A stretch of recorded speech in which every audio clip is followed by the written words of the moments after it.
আসসালামু আলাইকুম। আমি আজকে আপেক্ষিকতা চ্যাপ্টারের দুইটা কোয়েশ্চেন নিয়ে আলোচনা করব। তো প্রথম কোয়েশ্চেনটা স্ক্রিনে আশা করি সকলে দেখতে পারতেছো। কোয়েশ্চেনটা আমরা একটু দেখি। প্রথম কোয়েশ্চেনটা যেটা বলছে যে 3 মিটার বাহু বিশিষ্ট একটি ঘনককে যে কোনো তলের কর্ণ বরাবর 0.6 বেগে গতিশীল করলে এর আয়তন কত হবে নির্ণয় করতে বলা হয়েছে আমাদের। তো আমরা যদি এটা চিত্রটা একটু আঁকি,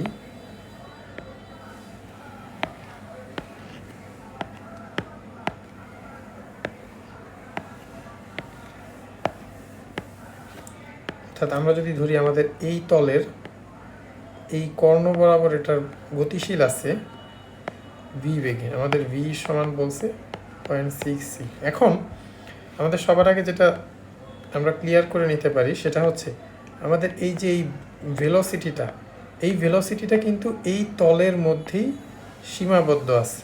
এটা যেহেতু এই তলের মধ্যে সীমাবদ্ধ আছে এবং এইটার এই যে এটার হাইটটা কিন্তু এই তলের সাথে লম্ব বরাবর, অর্থাৎ আমাদের এই ঘনকটা তার কোনো একটা তলের কর্ণ বরাবর যদি গতিশীল থাকে তখনও তার এই হাইটটা কিন্তু ফিক্স থাকবে। চেঞ্জ হবে এই পৃষ্ঠটা, অর্থাৎ এই পৃষ্ঠের ক্রস সেকশনাল এরিয়াটা চেঞ্জ হবে, কেননা সে এই বরাবর গতিশীল আছে কিন্তু তার হাইটটা সেম থাকবে। অর্থাৎ আমরা এটাকে যদি এইচ লিখি, আমরা ফাইনাল এইচ সমান 3 মিটার থাকবে, এটা বলে দিতে পারি। এখন আমাদের দেখতে হবে যে অ্যাকচুয়ালি এটা যদি কর্ণ বরাবর গতিশীল থাকে তখন অ্যাকচুয়ালি এটার ক্রস সেকশনাল এরিয়াটা কিভাবে চেঞ্জ হবে, আমাদের এটা নিয়েই এখন কনসার্ন। আমাদের এটা যদি কোনো একটা বর্গক্ষেত্র হয়, বর্গের কর্ণগুলো আমরা জানি যে লম্বভাবে থাকে। এখন কোনো একটা বস্তু যদি এই বরাবর গতিশীল থাকে তাহলে তার বেগের কোনো উপাংশ কিন্তু এই কর্ণ বরাবর নেই। অর্থাৎ একটা বস্তু যদি এই কর্ণ বরাবর গতিশীল থাকে তাহলে তার কর্ণটা আলটিমেটলি ছোট হয়ে যাবে, দেখা গেল যে হয়তো এইটুকু হতে পারে, কিন্তু তার এই লেন্থটা কিন্তু কোনো চেঞ্জ হবে না, এই কর্ণটা কোনো চেঞ্জ হবে না। এবং তখন যদি আমরা এই ক্রস সেকশনাল এরিয়াটা কীরকম দেখা যাবে সেটা যদি আমরা আঁকি, তখন এটার এরিয়াটা অনেকটা এইরকম দেখা যাবে এবং তখন কিন্তু এটা আর বর্গ থাকবে না, এটা অনেকটা রম্বসের মতো হয়ে যাবে এবং এটা রম্বস হয়ে যাবে। এখন আমাদের এই যে এই এই কর্ণটা, রম্বসের এই কর্ণটার দৈর্ঘ্য কিন্তু আমরা জানি। রম্বসের এই কর্ণটার দৈর্ঘ্য হবে, যদি প্রতিটা বাহুর দৈর্ঘ্য এ হয়ে হইতো তাহলে, এবং এইটাকে যদি আমরা যদি বি বলি তাহলে বি সমান হবে a√2, মানে আলটিমেটলি 3√2 মিটার। আবার এই কর্ণটার দৈর্ঘ্য কিন্তু 3√2 মিটারই, কারণ বর্গের দুইটা কর্ণই সমান। বাট আমাদের এখন কিন্তু এই যখন এটা রম্বসের হয়ে গেছে, রম্বস হওয়ার পরে কিন্তু আর কর্ণের দৈর্ঘ্য 3√2 নাই। রম্বস হওয়ার পর কত হবে এটা আমরা বের করি।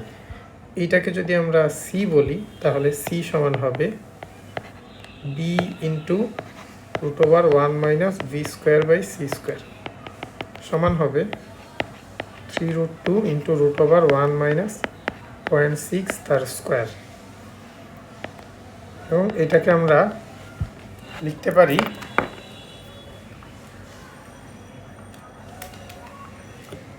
লিখতে পারি 12√2/5 মিটার।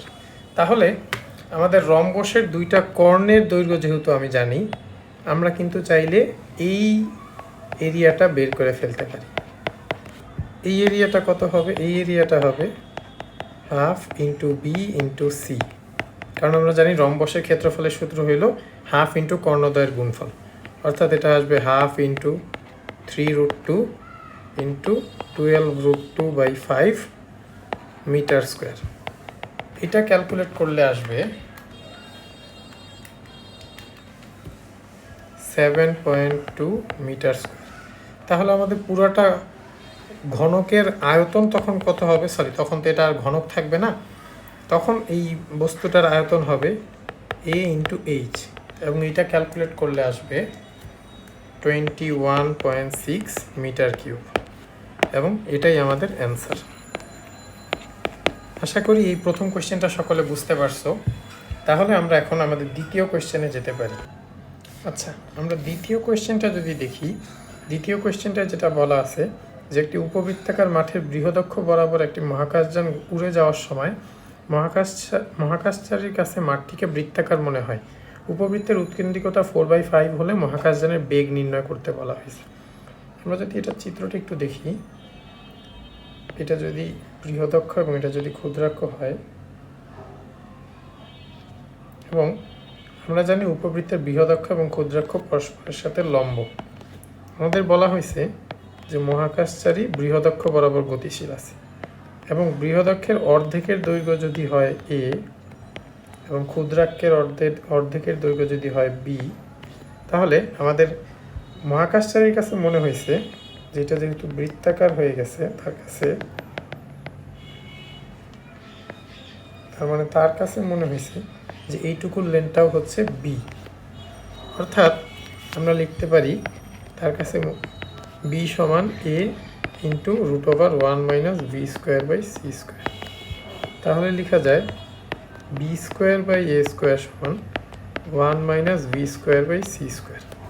এখন আমাদের কনিক্সের যদি হালকা আইডিয়া থাকে তাহলে আমরা জানবো যে উপবৃত্তের উৎকেন্দ্রিকতার সূত্র হচ্ছে E সমান √1 - b²/a², যেখানে b হলো ক্ষুদ্র অক্ষের অর্ধেক আর এ হলো বৃহদক্ষের অর্ধেক। কারণ বৃহদক্ষ হচ্ছে পুরোটা, বৃহদক্ষের দৈর্ঘ্য 2a আর ক্ষুদ্র অক্ষর দৈর্ঘ্য হচ্ছে 2b। তাহলে আমরা এখান থেকে লিখতে পারি b²/a² সমান 1 - e²। এখান থেকে যদি আমরা b²/a² এর ভ্যালুটা ওইখানে বসাই তাহলে আসবে 1 - e² সমান 1 - v²/c²। এখান থেকে লেখা যায় v সমান c × e, সুতরাং v সমান আসবে 4/5c এবং এইটাই আমাদের অ্যান্সার। তো আশা করি এই কোয়েশ্চেনটাও সকলে বুঝতে পারছো। ধন্যবাদ।